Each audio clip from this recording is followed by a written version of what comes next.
अजीबोगरीब वाक़या पेश आया, जहां एक खातून की गर्दन इस वक्त टूट गई जब वो जोर से जमाई ले रही थी।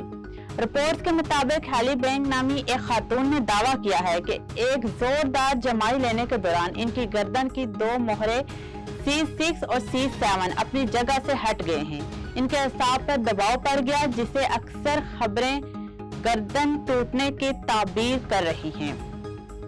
ये वाक़या बहुत नादिर है, यानी आम तौर पर जमाई लेने से गर्दन टूट जाना मामूली बात नहीं है।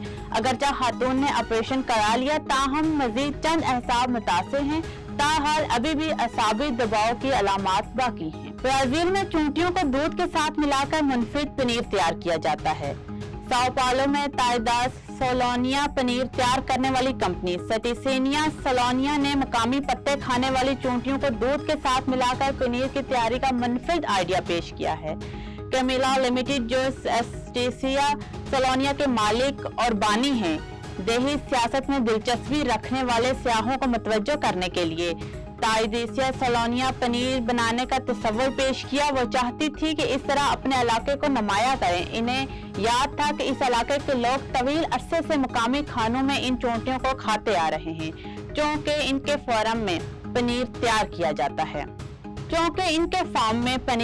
किया जाता है, तो फैसला किया कि बेहतरीन पनीर में कुछ टेस्ट चोंटियों को भी शामिल करना चाहिए। चीन के सूबे आयोरी के शहरी ने महज 17 साल की उम्र में आईफोन खरीदने की ख्वाहिश पूरी करने के लिए अपना गुर्दा बेचा था।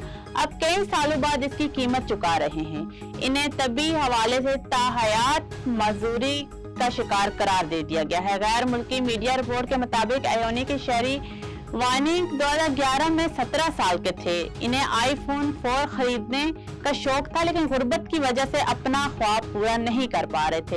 इस वक्त आईफोन 4 को स्टेटस और दौलत का नमूना समझा जाता था।